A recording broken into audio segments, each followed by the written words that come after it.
Throughout history, there have always been various factions and families at odds. The Redcoats and Bluecoats, Team Aqua and Team Magma, the Imperials and the Stormcloaks, and so many more. Oftentimes, groups of people at such odds would cause catastrophic damage to their environments as a means to accomplish their ultimate goals. In the case of the Montelli and Phasalia families though, I think Carlotta might just be jealous. In today's video, I'm going to be going over what makes Cantarella so absolutely, positively tolerable to play. Because you know what they say, keep your friends close, but keep your enemies closer. This video was sponsored by the Montelli family. So with all that being said, my name is Braxophone, but you can call me Brax, and let's talk about Cantarella.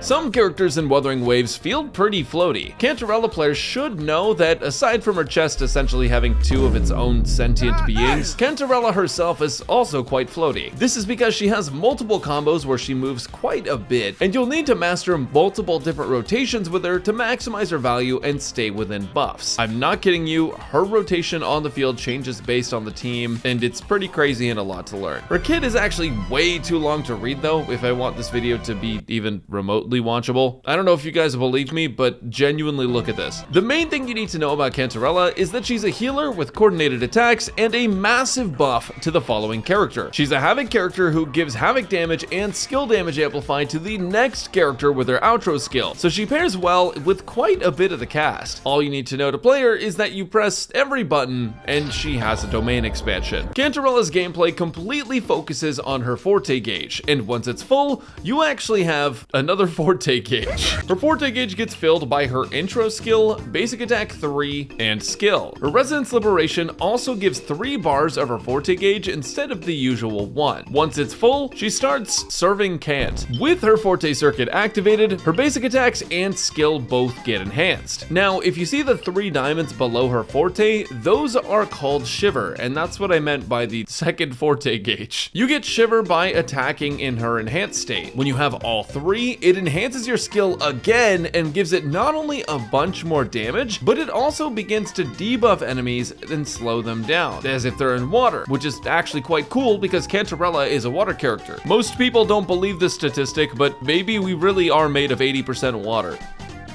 I'm so thirsty. Oh yeah, she can also swim like this. One neat thing about her skill is that the enhanced versions are counted as echo damage, which can help proc both her weapon effect and one of her inherent skills that gives Havoc damage bonus. Another neat thing about her is that she has an aphrodisiac on her tongue. Don't ask me how I know. The echo thing is relevant because activating an echo skill with her Forte actually gives her more concerto energy as well, which smooths out her rotation a lot. As noted before, Cantarella is a coordinated attacker with the Resonance Liberation, and the damage from her coordinated attacks may not be super insane, but it allows for different team and gear setups. Her Resonance Liberation coordinated attacks also count as basic attack damage, meaning that she can get full value from the Lorelei Echo. And as mentioned before, she's a healer with her enhanced skills. At this point, I'm more surprised at what she can't do. To be honest, Cantarella is a lot more complex than I made her out to be, but that's basically everything you need to know to start playing around with her. I can't really go into detail on rotations right now because this is a Cantarella guide, not a Cantarella guide. You'll definitely want to level up everything in Cantarella's kit if you're playing her, but normal attacks and intro skill are probably the least important. Forte circuit, liberation, and skill are the way to go for now. One thing we definitely need to talk about though is echoes, because if you thought Brant was picky, you might want to see this.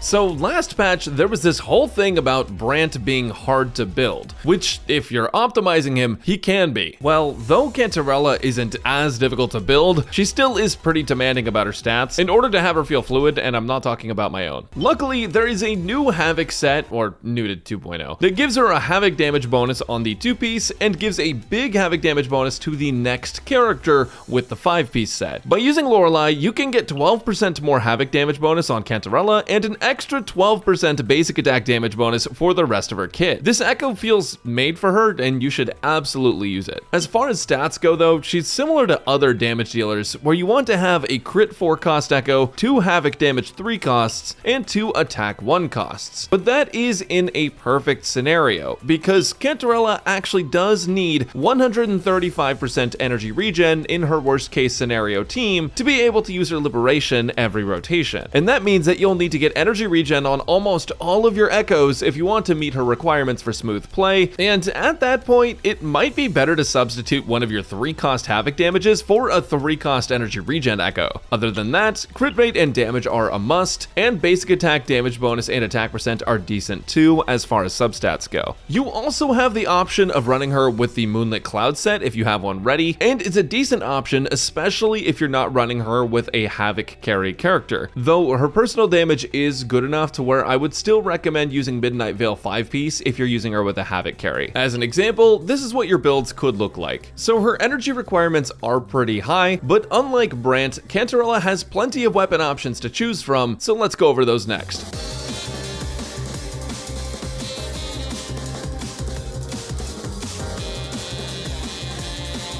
Cantarella has a lot of weapons at her disposal. Some of them aren't even a part of her outfit. And no, I'm not talking about those 3-gallon water balloons either. I'm talking about that one single thigh high she has that's gripping harder than Pokemon card collectors at Costco. As a dangerous woman, her damage is actually solid, and for that reason, you want to make sure that you give her a solid weapon, or a jellyfish, which is solid, but just in a different way, like a metaphorical way. Her signature is absolutely crazy on her, giving her a bunch of attack bonus, basic attack damage bonus, and Havoc Resignor. Now, if you don't want to swipe for that, that's totally fine because there's about 30 other weapons you can go with. Zhuzh's weapon and Yinlin's weapon are also crazy good on Cantarella, and Luminous Hymn is also solid. Basically, just anything that's a 5-star rectifier is good, including Cosmic Ripples if you happen to have that one. For jobless gacha players and college students though, your best 4-star option is Augment for the crit rate main stat, but I'm pretty sure even that one costs money, so we'll talk about the next best thing, which is going to be Fusion Accretion in my opinion. It's one of her better 4-stars since it gives energy after using her skill and lowers her energy regen requirements by a little bit. It has an attack percent main stat and also increases her attack further with its effect. Technically, on paper, Jinzhou Keeper is a little bit better, and that's what I'd recommend using if you don't have any of the other options. It gives an attack buff after her intro skill, and it has an attack percent main stat. That one is still gacha, but you might have it just from playing the game. And lastly, if you don't have any gacha weapons at all, Waltz and Masquerade is craftable from Renacita, and Guardian Rectifier is going to be your best 3-star option. Though Cantarella's free-to-play options are less than ideal, if you're gonna simp, you should do it right. If you want to see how weapons stack up against each other though, here's a couple charts. And keep in mind, as with all calculations, results may vary, just like her teams. Actually, Cantarella's teams are kind of strange compared to other characters, so let's go over that next. And her rotation, of course.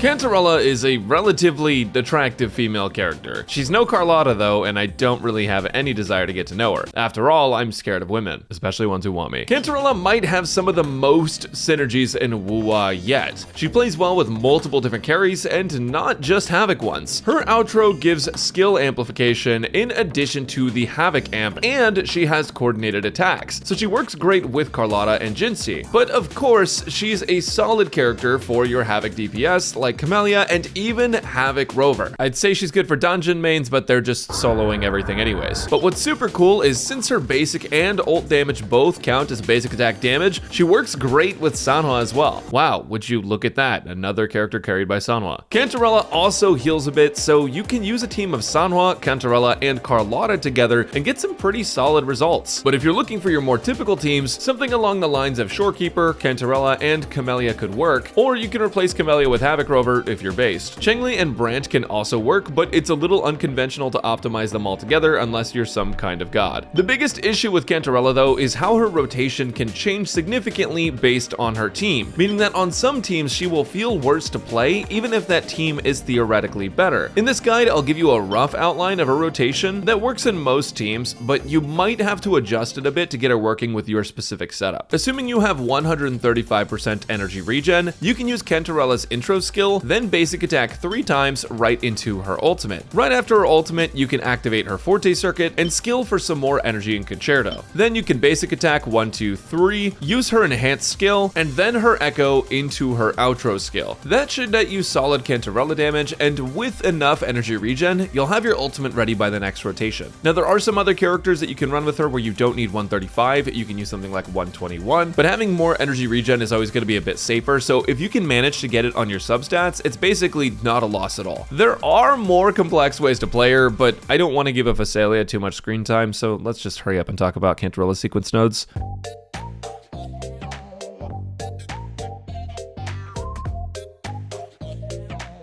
Cantarella has many reasons to pull for her, but there are 2 really big ones. Maybe some of you are thinking about pulling for more copies of her though, and so just in case, I'll go over her sequence nodes. First off, her S1 makes it so that her skill will give her a bar of Forte, and it also increases all versions of her skill's multiplier by 50%. During her enhanced skill, she's immune to interruption as well. Overall, S1 makes her rotations a lot smoother and more flexible to play, and also gives her some more damage. Now, S2 for Cantarella makes it so her Resonance Liberation can now slow debuff enemies. Now, something I didn't mention in the kit section was that when you attack enemies that you have debuffed with her, they take an extra hit of damage called Jolt. It honestly isn't super relevant since you don't have to plan anything around its activation. It's just more damage after the debuff. While with S2 you still don't have to think about it, but you get an increase to the amount of damage from that Jolt, and you can also trigger it multiple times per rotation instead of just the one from her skill. S2 is actually a pretty big damage increase overall. Now S3 is a multiplier increase to her liberation, and it's no small amount. It also gives her more rotational flexibility and lets her be played on field longer because it gives you an automatic Forte state upon using her liberation. Assuming you keep your rotation the same though, it's still a decent damage increase. S4 is a healing bonus increase for her, but I'm not gonna lie, this is probably the worst sequence on her. Maybe they realized if you're going past S3, you're just gonna go all the way to S6 anyways. S5 increases the amount of coordinated attacks Cantarella can do, which is honestly not that much more damage, and S6 makes her Resonance Liberation give a huge 30% defense ignore to Cantarella, and also increases her enhanced basic attack multiplier by 80%. It also makes her slow debuff last a little bit longer by delaying the activation of Jolt, but there's not a ton of use cases for it other than keeping enemies in one place for a brief moment. The biggest jumps in power are going to be S2 and S6, but S1 is a decent power jump, and S3 is even better than S1 if you decide to change up her rotation. Her sequence nodes are just good enough to reel you in, and if you decided to pull for her after seeing her stick out her tongue, then you're exactly the target audience for this. Between S1 and her weapon at R1 though, technically her weapon gives her more value in terms of damage, but her S1 makes her rotations feel a bit better to play. So it's up to you which you should go for. For players wanting to swipe on her but not go to S6, I personally wouldn't recommend going past S3, but all of her first 3 sequences are a pretty big jump in damage as is, and you'll feel the difference for sure. Hope this video was helpful, and remember everyone, glory to the Montellis.